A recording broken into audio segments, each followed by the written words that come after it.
The Apprentice's penultimate episode on Thursday will see the final four contestants, Stephanie Fleck, Brittany Carter, Harpreet Kaur and Catherine Louise Byrne make history in the first ever all-female semi-final.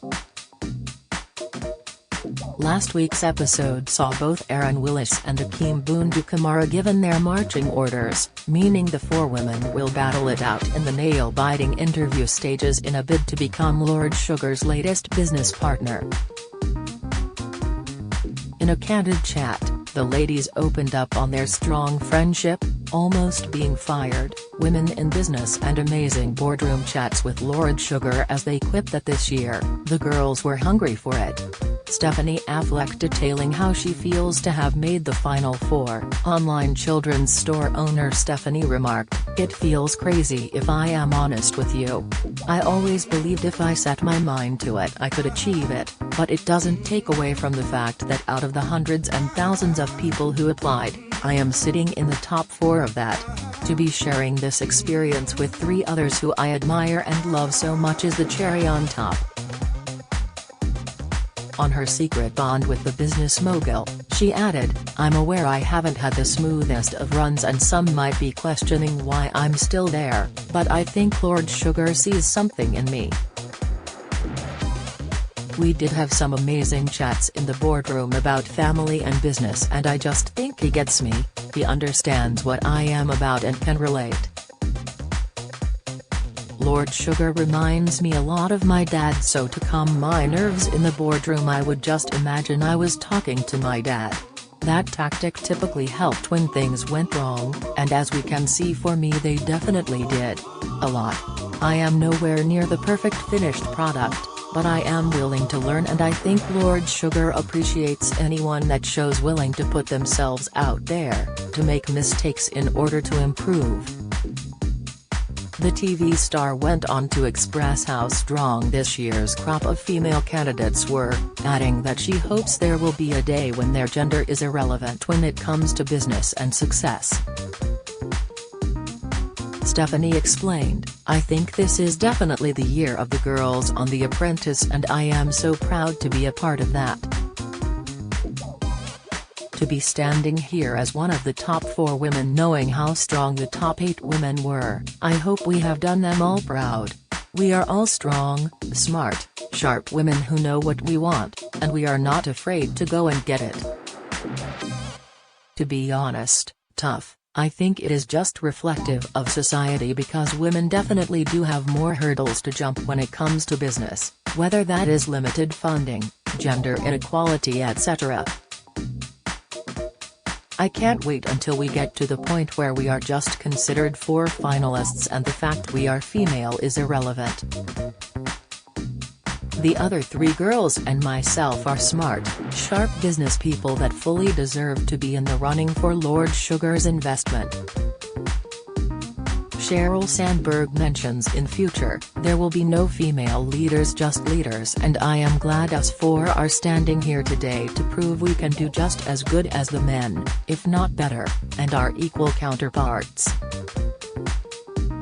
I look forward to being in a society when it isn't considered more amazing to be a female founder as we are just as capable as the boys." Brittany Carter Meanwhile, Brittany shared her thoughts on what made this year's girls stand out. She said, "I think all the girls this series are so strong and what is particularly good is that we all just seem to complement each other. We've all got different strengths and whichever team we've been placed in, we've just been very good at working together. And, I think it's that mixture of teamwork, specific skills and complementing each other which has resulted in this final 4 of strong, females." When asked if women's collective strength in the competition was reflective of the current day and age, front of house manager Brittany responded, "Do you know what, I do think it's reflective of the current day and age. As we progress year on year, you see more and more women being celebrated in business, there's more entrepreneurs who we have to look up to and I think that is inspiring for the next generation of women." It's only going to get better, and women are going to get even more representation as the years go on. It's a great direction to be moving in. Sharing her thoughts of the progression of women in business, she said, "I honestly believe we can never be overrepresented, and it's fantastic to see so many women in business, particularly in high-profile situations. So now, when you look at business shows on the television, we're seeing the women absolutely smashing it. Just generally, I think the representation of women in many industries has improved so much. I've been lucky enough in my own career to have had young, ambitious, female managers, and that just really inspired me to be where I am today. We're moving in the right direction, but there's still work to do." More videos. 123 Watch video. Kylie Jenner works out and says postpartum has been hard. Watch video. Olivia Fraser admits she has no empathy in Muff's trailer. Watch video. Dominica storms out after co-stars question nude scandal. Watch video. Muff's Olivia Fraser is grilled by Fitzy during radio interview. Watch video. Muff's Dominica storms out of dinner party after clashing with Olivia. Watch video. Kim Kardashian reveals Pete Davidson branded her name on chest. Watch video. Britney Spears models her glam outfits in fun and flirty video. Watch video. How wrong was she? H listens to Amelia's first impression. Watch video. I'm so brown, Katie Price takes to Instagram to show off 10. Watch video. It's happened already? May turns into a red panda in Turning Red. Watch video. Mama Mila reveals how to easily deep clean your tea towels. Watch video. Guardiola and Vieira give their verdicts on City Palace goalless draw. Harpreet Kaur while sharing her pride at being of the last 4 females standing in the competition. Dessert parlor owner Harpreet told how she always felt like an equal among her male counterparts, adding that any animosity is left in the boardroom. She explained, "I just think we all got on really well as a group when we were on task. We were focused on just winning as a team. I've never felt like there were mind games and this mentality of the other candidates being my competitor. We all just acted with real professionalism, and if things had to be brought up in the boardroom, then they weren't said maliciously. Obviously, it's difficult because when you're sat there you want to be shouting about your own highlights, which I found difficult, and so many times I just want to celebrate the other candidates' achievements. It's just about finding that balance. But, when it came to leaving the boardroom, that's it, you let it go and you move on. Yes, I've got far in the process because of my own abilities, but I honestly believe it's also down to good teamwork, collaboration, and the people who I had around me. Teamwork really does mean everything to me." On the perception of women in business being different to the reality, she shared, "It's a difficult question to answer, really, because I know there are a lot of different perceptions out there. I genuinely could not care less about someone's gender, it's irrelevant in my eyes, it's just about an individual and their ability.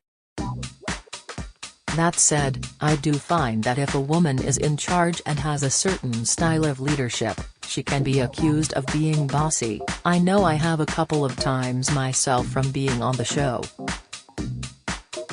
But, I'm not bossy, I'm a boss. I'm leading my team, and if I've got a vision which I believe in, then of course I'm going to try and get everyone on board to achieve the end goal. You don't hear men being called bossy." Catherine Byrne. Online pajama store owner Catherine meanwhile shared her thoughts on seeing the girls' passion for the win early on in the competition, explaining, "The girls were hungry for it, and I could see that on the first task. There's a lot of strong personalities, and I thought, whoa, this isn't going to be easy." As soon as I got speaking to everyone, I think one good thing we are all good at, is adapting, and we've shown that throughout the process.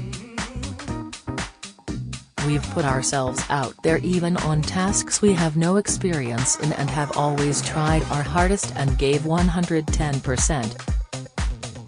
On how lucky she feels to still be in the competition, she went on, "It feels absolutely incredible and I just feel so lucky to be doing it with my closest friends in the process. It's been a hell of a journey, and there were definitely times I thought I was getting fired, so to be standing with 3 strong, incredible girls, I just feel so proud and there's no one else I'd rather be there with." And despite being fierce competitors throughout the series, Catherine pointed out that while living and working alongside each other, friendships and bonds couldn't help but be formed. She said, "It's a weird one, because it is a competition at the end of the day, but there's a lot more to it when you genuinely do care for each other. I know I went into the process thinking I'm not here to make friends, and I really wasn't. But as the process goes on, you slowly start to realize that it's your competition who's there to cheer you up, give a big cuddle after a hard day and support you. And naturally, when you're spending so much time with each other and in such a different environment, special bonds are going to be made." I think that's the great thing about the interviews though, you're no longer directly competing against each other's skills. You've got your business idea, you've already written your business plan, and now it's down to you and just you. Lord Sugar is either going to see potential in your business, or he's not. Whether you're friends with the other candidates or not, that isn't going to make a difference. The Apprentice continues tonight at 9 p.m. on BBC One, followed by You're Fired on BBC Two. Watch live and on demand on BBC iPlayer.